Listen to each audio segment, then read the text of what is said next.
네, 여러분 안녕하세요. 배달의 민족 쭈구리입니다. 오늘도 날씨가 매우 쌀쌀하고 저는 지금 목 디스크가 좀 심하게 와서 한의원에 가서 치료 좀 받고 지금 집에서 좀 쉬고 있습니다.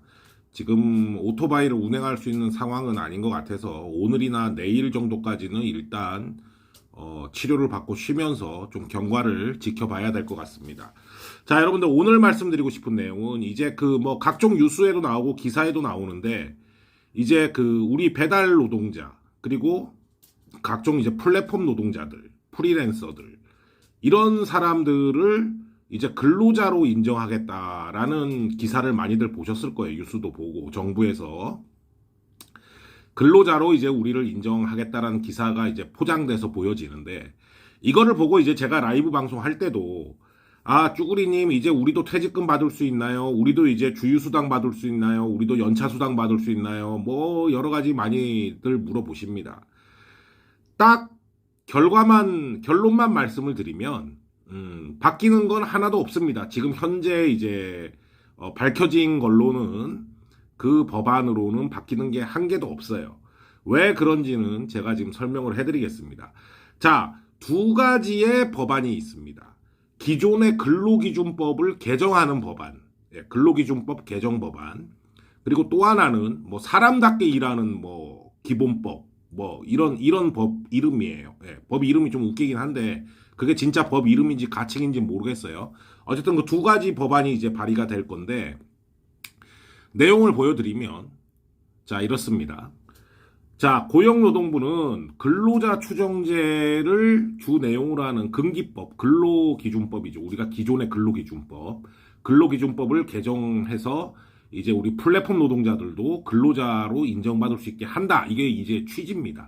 그리고 또 하나는 이제 일하는 사람 그 기본법이라 그래가지고 저 안에도 못 들어가는 결과적으로 저 안에도 했는데도 근로자 추정이 안 돼서 못 들어가는 사람들을 또 추가적으로 보호하기 위해서 어떻게 보면 보완 입법이죠. 보완 입법으로 일하는 사람 이제 기본법을 이렇게 두 가지를 추진을 하는데 근로자 기준법이라는 거는 여러분들 이제 회사 다녀보신 분들은 아시겠지만 내가 이제 근로자라는 게 뭡니까? 우리는 근로자인가요? 우리는 지금 법적으로 근로자 지위가 아닙니다. 배달하시는 분들은. 근로자라는 거는 이제 쉽게 얘기해서 쉽게 여러분들이 이해하시기 편하게 얘기하자면 4대 보험을 적용받느냐 못 받느냐로 근로자로 많이 근로자냐 근로자가 아니냐로 많이 나뉘죠. 기본적으로 뭐 추가적인 예외 사항은 있습니다만. 그래서 우린 지금 근로자의 형태가 아닌데 이제 정부에서 저런 식으로 근로기준법을 개정을 하고 그 다음에 그래도 안 되는 사람들은 또 일하는 사람 기본법을 만들어서 추가적으로 보완을 하는 이 두 가지 법안. 그래서 이제 우리 라이더 분들이 많이 희망에 찬 얘기들을 하고 계시죠. 하지만 바뀌는 건 아무것도 없어요. 자, 두 번째를 보겠습니다. 자, 이렇게 발생을 했고, 여러분들 제가 항상 라이브 방송할 때 뭐라 그랬나요? 글자의 토시 하나에도 주목을 해야 된다. 계약을 할 때도 글자 토시 하나에 따라서 굉장히 천차만별로 틀려지거든요, 결과가. 자, 보시면은 근로기준법 개정안은 저게 핵심입니다. 민사 분쟁 시 노동자성 입증을 사업주에게 부과한다. 그래서 근로자로 플랫폼이나 이런 프리랜서들을 근로자로 추정한다. 거기 근로자가 아니라는 걸 입증하려면 사업자가 입증해라. 이런 뜻이에요. 그러면 말만 들으면 여러분들 굉장히 좋죠. 우리도 그럼 근로자네. 배민이나 쿠팡이 우리 근로자가 아닌 걸 입증을 하지 않으면 우리 근로자네. 그렇게 생각하시겠지만 토시가 뭡니까? 민사 분쟁 시. 민사 분쟁이 안 일어나면 민사 분쟁이라는 건 뭘까요? 뭐 급여라든가 뭐 급여가 밀린다던가 뭐 이런 문제겠죠. 뭐 돈적인 문제가 이제 주로 민사적인 문제죠.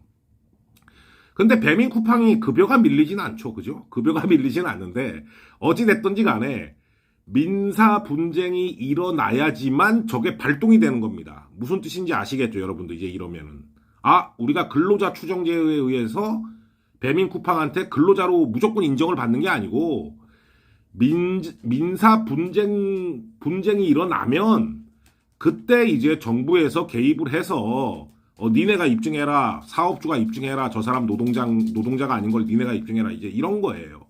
그러니까 민사 분쟁이 안 일어나면 배민 쿠팡이 근로자로 인정을 안 하고 지금처럼 그냥 이렇게 자율적으로 일하고 그다음에 배민이나 쿠팡이 업무 지시를 하는 대로 업무 지시라는 게 뭡니까? 뭐 장거리 똥콜도 있고 미션도 있고 뭐 등급제도 있고 그런 게 다 업무 지시에 들어가는 거잖아요.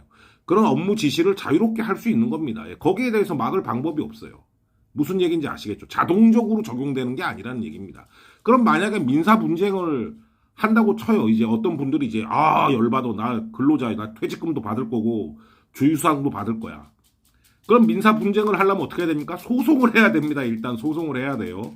소송을 해서 법원에다가 재판장님 저는 하루 8시간씩 꼬박꼬박 주 6일 일했고 그래서 1년 넘게 일했으니까 주휴수당도 받아야 되고 퇴직금도 받아야 됩니다. 판사님. 이렇게 민사 소송을 걸죠. 그러면 이제 배민 쿠팡이 대응을 할 거 아닙니까? 이제 이랬을 때 일단 저 사람을 그 소송한 사람을 근로자로 일단 추정을 해놓고 근로자가 아니라는 걸 이제 배민 쿠팡이 반박을 해야 되는 거죠. 근데 여러분들 민사 분쟁이 일어나면 우리가 이 배달 바닥을 당장 탈출하지 못한다고 가정을 하고 하는 얘기예요. 탈출이 가능하신 분들은 뭐 해당이 안 되겠죠.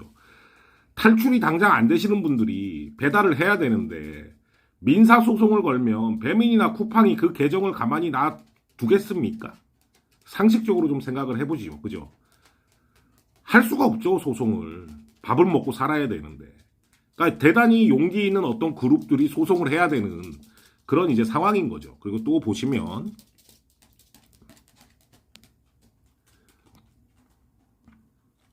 자, 이게 이제 보시면은 이제 민사소송, 이 근로자 추정제는 민사소송에 한해서 도입이 된다라고 딱 써 있고, 노동진정사건, 뭐 이런 여러 가지 갑질이라든가 이런 뭐 노동진정사건, 말도 안 되고 뭐 이런 거는 이제 근로감독관이 그대로 하는 거고, 그 다음에 형사사건은 그렇게 크게 일어날 일이 없어요. 플랫폼 우리가 근무를 하면서. 뭐 형사사건이 일어난다 그러면, 그거는 검찰이 이제, 판단을 하고, 뭐 이제 이렇게 되는 거예요. 그렇기 때문에 이 바뀌는 거가 뭐냐면 결국 근로기준법이 바뀌는 거가 뭐냐면 우리 보고 소송을 해라라는 얘기예요. 소송을 해라. 근데 소송을 하면 일자리를 잃을 가능성이 굉장히 크다. 뭐 저보고 겁이 많다 그럴 수도 있지만 어찌됐건 여러분들께 물어보면 과감하게 소송을 하실 분들은 별로 없으실 거라고 생각이 됩니다. 왜냐? 여러분들 저를 보면 아시잖아요. 저를 보면 배민한테 미운털 박혀갖고 미션 하나도 못 받는 거 알고 계시죠? 네. 이렇게 미운털을 박혀갖고 미션을 하나도 못 받아도 저는 거기에 대해서 뭐 이렇게 소송을 해볼 수도 있죠. 하지만 해보면은 배민이 계정까지 잘라버리면 이제 뭐 방법이 없어버리는 그런 상황인 거죠. 뭐 이제 뭐 우리의 현실이 그렇습니다. 그리고 또 보시면 이제 근로자 추정제, 그 근로기준법에도 불구하고 이제 노동자로 이제 우리가 분류가 안 될 가능성이 많아요. 예, 노동자로 분류가 안 될 가능성이 많단 말입니다. 그랬을 때는 이제 보완 법안으로 이제 일하는 사람 기본법이라 그래야 되나요? 뭐 그런 법안으로 우리의 그 위치나 권리를 보존받을 수 있게 하는 보완 입법을 한다라는 거예요. 그 보완 입법의 내용은 그래요. 평등하게 대우받을 권리. 평등한 게 뭔가요? 쉽게 따져보면 플러스 우선 배차. 이런 거 다 불평등이잖아요. 그러니까 요구를 할 수 있죠. 우리 플러스하고 똑같이 콜 주세요. 아니면 안전하고 건강하게 일할 권리. 이거는 뭐 사실 플랫폼이 기상이나 이런 게 안 좋으면 문을 닫아야 되는데 거기에 있어서는 또 여러분들도 생각이 많이들 나뉘죠. 나는 기상이 안 좋을 때 돈 조금이라도 더 주니까 탈 거야 이러신 분들도 계시기 때문에 강제로 플랫폼한테 문 닫게 할 수도 없습니다. 뭐 성희롱 괴롭힘 뭐 이런 거는 솔직히 크게 해당이 없고 우리가 이제 소비자나 이렇게 점주들한테 갑질당하는 거 뭐 이런 거는 조금 있을 수는 있죠. 그리고 합리적인 이유 없이 계약을 변경 해지당하지 않을 권리. 그러니까 우리가 뭐 콜을 수락한 다음에 취소를 했을 때 배민 같은 경우에는 이제 배치소라 그래가지고 3일 일주일 정지를 주죠. 아니면 강제 개정을 정지시킨다거나 이렇게 하는데 이게 과연 합리적인 이유가 있는 거냐 없는 거냐는 결국 법원 가서 따져봐야 되는 겁니다. 법원 갔을 때 이 사람이 콜 받고 취소를 했으니까 합리적인 이유가 있어서 개정을 정지시켰다고 판결이 나면은 찍소리 못하는 거고 그래도 이거 일하는 사람인데 개정 정지시킨 건 너무한 거 아니냐 판사님이 그렇게 판결을 때리면은 이제 배민이나 쿠팡이 깨갱하는 거죠. 근데 결국 문제는 뭐냐면 이렇게 법이 두 개나 나왔는데 결국에는 우리가 액션을 취할 수 있는 게 액션을 취해야지만 뭔가 받아볼 수 있는 거고 액션을 안 취하면 자동적으로 보장받는 건 없어요. 그리고 마지막으로 보시면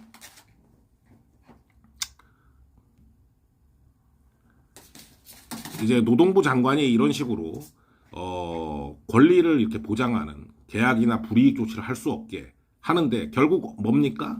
500만 원 이하의 과태료. 배민 쿠팡이 돈을 많이 벌잖아요, 여러분들.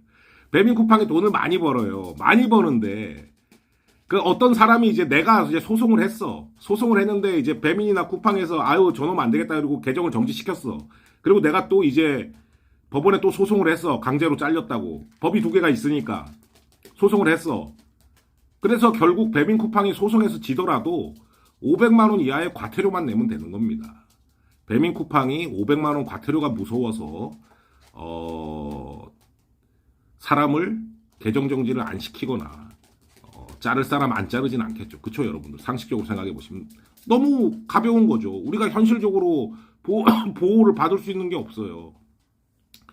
결국 근로자 추정이 되려면은 아까 처음에도 얘기했듯이 우리가 소송을 해야 되고 그리고 그게 안 먹혀갖고 뭐 일하는 사람 기본법 적용을 받으려 그래도 이겨봐야 500만 원 과태료 나가는 거예요. 네. 그래서 사실상 우리가 뭐 보장받을 수 있는 게 크게 없다라는 게 제 개인적인 생각이고 차라리 기존에 있는 근로기준법이 있잖아요. 뭐 이제 4대 보험 받는 직장인들은 근로기준법에 따라서 다 보호를 받지 않습니까? 그거를 차라리 제 생각에는 라이더 하나 플랫폼 사람한테도 그걸 그대로 적용해라. 그게 더 오히려 현실적이지 않을까. 물론 우리가 일하는 시간이라든가 게 각자 다 상황이 틀리기 때문에 일률적으로 적용할 수는 없지만 현실적으로 얘기하자면 그게 더 맞는 거 아니냐 이런 생각이고 제가 봤을 때는 정부나 정치권에서 이런 거를 법안을 발의하거나 제안할 때 이게 꼭 들어가야 되는 거 아니냐. 자, 최저 시급을 자꾸 얘기를 해요. 정치권이나 정부에서는. 근데 최저 시급은 말이 안 되는 게 1시간에 3개를 타는 사람이 있고 1시간에 4개를 타는 사람이 있고 게을러서 1시간에 2개를 타는 사람이 있습니다. 그렇기 때문에 최저 시급을 일률적으로 적용한다는 거는 오히려 평등한 원칙에 위배가 된다고 저는 생각을 하거든요. 그렇기 때문에 1시간당 우리가 안전하게 탈 수 있는 게 몇 건이냐 한 3건 정도라고 보여진다면 그 3건을 탔을 때 최저 시급 이상이 나올 수 있는 최저 배달료를 도입해야 된다라는 게 제 생각이에요. 3건 탔을 때 최저 시급이 나오려면 최소한 3,500원은 돼야겠죠. 한 콜당. 그걸 1시간 안에 3콜을 쳐야 되는 거리가 당연히 돼야 되는 거고 조건도 돼야 되는 거고 하지만 또 우리는 위험한 일을 하기 때문에 제 생각에는 시급 15,000원은 돼야 된다고 생각을 해요. 그래서 최저 배달료가 4,000원 이상은 돼야 된다라고 저는 생각을 하고 이제 그런 게 좀 도입됐으면 좋겠다. 그리고 원청과 하청의 콜배차 차별 금지 저거는 저겁니다. 원래 원청 직원들이 더 대우를 받고 하청사 직원들이 원래 불이익을 받잖아요. 근데 우리는 하청사 직원이라면 플러스인데 플러스가 콜 다 가져가고 원청 직원인 우리 커넥터들은 콜이 없어요. 그죠? 이런 콜 차별 금지 이런 거. 그다음에 등급제 폐지. 그 콜 차별 폐지하고 이제 같은 맥락입니다. 등급제로 인해서 콜을 받을 수 있는 기회를 우리가 상실하는 거거든요. 등급이 높아야 빨리 좋은 시간에 신청을 해서 로드러너 같은 경우에 신청을 해서 콜을 많이 탈 수 있는데 등급이 낮으면은 비피크 시간에 신청해서 콜을 탈 수 있는 기회 자체를 놓치는 거니까 그런 기회 자체를 박탈하는 이런 문제 그리고 일방적인 계정 정지 및 갑질 문제 이런 게 중요해요. 왜냐면 5배달도 아닌데 돈부터 입금하라 그러고 요즘에 보면 그 제가 영상을 또 따로 만들 거예요. 근데 그리고 뭐 음료수가 쏟아졌는데 기사 보고 입금하라 그러고 뭐 굉장히 많이 이제 메일로 제보가 옵니다. 그런 이런 그건 갑질이죠 사실. 그 영상은 제가 따로 만들 겁니다. 그런 갑질 방지 문제. 그 다음에 이제 또 중요한 게 명확한 배달료 산정 기준. 여기서 몇 킬로를 가면 얼마냐, 기준이 얼마냐, 100m당 얼마냐. 이런 명확한 배달료 산정 기준이 나와줘야 우리가 직접적으로 보호를 받을 수 있는, 보호를 받는다고 느낄 수 있는 그런 이제 상황이 되는 것 같아요. 그래서 오늘 그 정부에서 두 가지 법안, 근로기준법 개정안하고 일하는 사람 기본법을 제정을 한다고 하는데 뭐 노동절에 맞춰갖고 5월 1일 날 뭐 발의를 하는지 그런 것 같아요. 근데 내용을 뜯어보면 결국에는 이제 뭔가 일을 하려고 하는 건 인정을 해요. 예, 그 사람들을 욕할 수는 없어. 정치권이나 정부를 욕할 수는 없고 뭔가 일을 하려고 하는데 이 바닥에서 일을 안 해봐서 그런지 뭔가 이렇게 그냥 빈 하늘에 외치는 공허한 뭐 메아리라는가 뭐 그런 느낌이 좀 들어요. 그래서 상당히 아쉽고 또 이런 법안이 막 뉴스로 막 나오고 뭐 플랫폼들 난리 났네 어쩌네 막 이러고 막 나오고 이래가지고 여러분들께서 이제 좀 허황된 희망을 많이들 품고 계신데 아직까지 그 두 가지 법안으로는 여러분들께서 생각하시는 그런 게 아직 허황된 생각이다. 그렇게 되면 참 좋겠지만 아직까지는 저 두 가지 법안으로는 해결할 수 없는 문제라는 거를 분명히 말씀드리면서 요 마지막에 올려드린 요게 돼야 법안에 요게 들어가 줘야 우리가 실질적으로 보호를 받을 수 있다 말씀을 드리면서 오늘 방송 마치겠습니다. 그래도 침을 맞고 왔더니 조금 그래도 통증이 좀 덜하긴 하네요. 이제 좀 쉬다가 내일까지 한번 보겠습니다. 자, 여러분들 오늘도 날이 추운데 안전운행하시고 화이팅 하시기 바랍니다. 감사합니다.